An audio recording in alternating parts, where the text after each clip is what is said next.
बिस्मिल्लाहिर्रहमानिर्रहीम। प्रोग्राम की शुरुआत बयान लसन सां। ये सेन नदी दी चैन उठी ॾिस कोई आयो आहे प्यारा। ही शायद साॻियो रंगतो आहे अॻु जीअं उञायो आहे को प्यारा। हीरा त ॾिसो पत्थर न हणो, हीरा त ॾिसो पत्थर न हणो, वरी नंढो ही वणजारो। ॻाल्हि ॾिसो कोई बात कयो, ही शोर अजायो आहे प्यारा।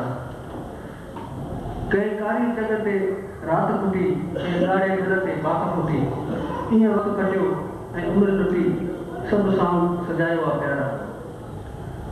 हीउ जेको असां अॼु साम्हूं सजायो आहे, इन प्रोग्राम जी ख़ासि शख़्सियत असांजो ख़ासि महिमान ऐं इन प्रोग्राम जी सदारत जे लाइ मां अर्ज़ु कंदुसि मोहतरम अदल सूरो साईं जन आयल अची करे प्रोग्राम जी सदारत कनि। मोहतरम अदल सूरो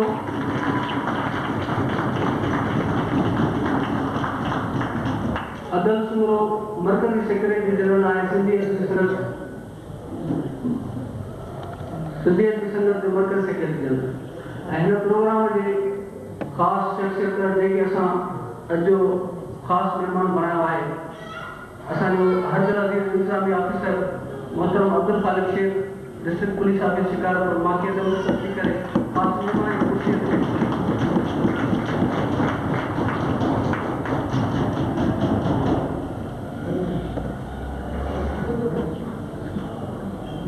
इहा असांजे लाइ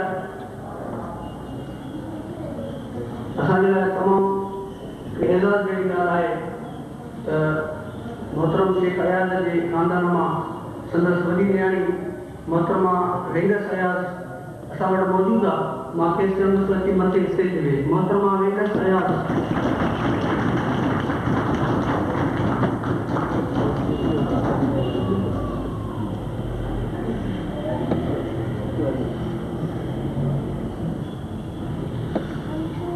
असांजो हिकिड़ो ॿियो नौजवान दानिशवर जंहिं शेख अयाज़ खे तमामु घणो पढ़ियो आहे, शेख अयाज़ सां इश्क जी हज़रत ताईं तासुस, उनजी किताबनि जी समूरी कलेक्शन वटि मौजूदु आहे ऐं उहो अयाज़ जी शाइरी किताब जो हाफ़िज़ लिखियो वेंदो आहे।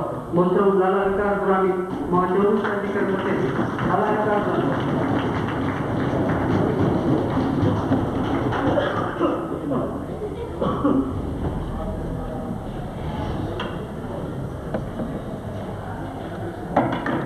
प्रोग्राम जी बाक़ायदा शुरुआत शेख अयाज़ जे हिकु गीत सां कंदासीं, जंहिंजे लाइ मां पंहिंजे हिकु प्यारे दोस्त हाफ़िज़ इमाम बख़्श खे चवंदुसि अची करे शेख अयाज़ जो गीत पेश करे।